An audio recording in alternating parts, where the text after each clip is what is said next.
Well, for the first time in 154 years, the University of Otago is substantially changing its brand. While the name, the University of Otago, will stick around, the current Te Reo Māori name will change from Te Whare Wānanga or Otāgo to Ōtākou Whakaihu Waka, a metaphor meaning a place of many firsts. Earlier, I spoke to Edward Allison, who is the head of Te Runanga or Ōtākou, about the new name.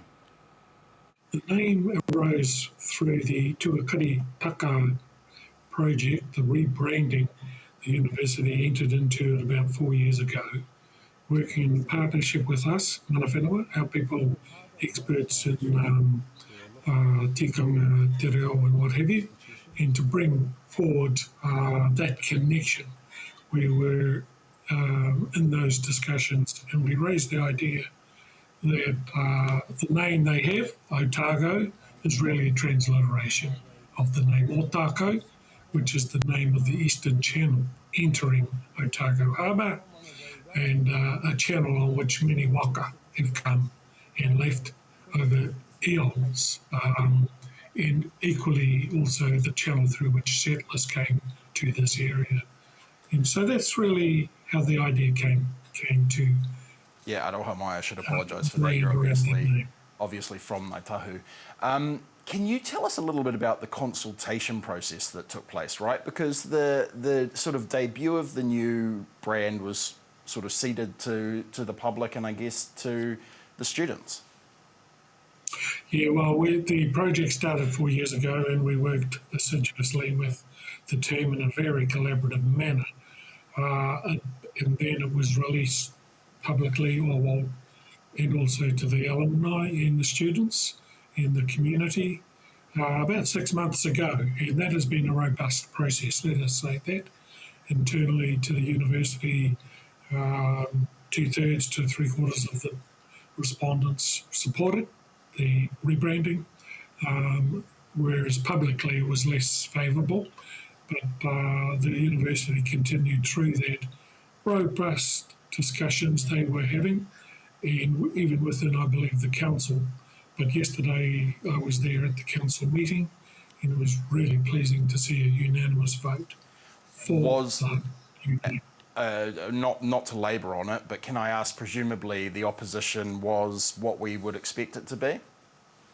Yes, principally around the change from the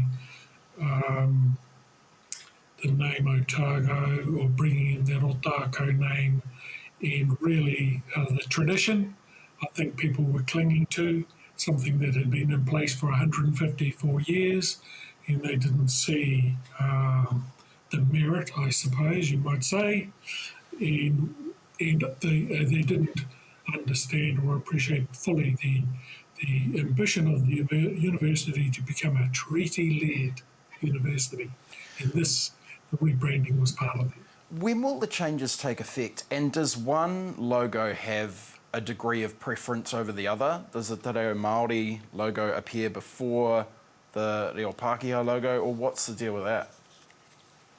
Well, I think through the process and the commentary they have received, the university are retaining their University of Otago name.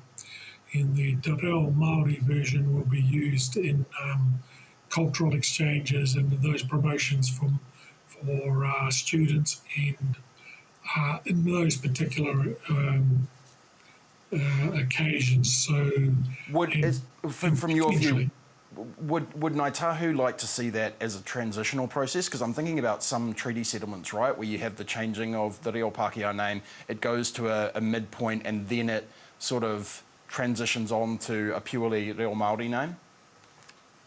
Yeah, I think it'll be a journey, Will, that and I'm anticipating the transition will occur.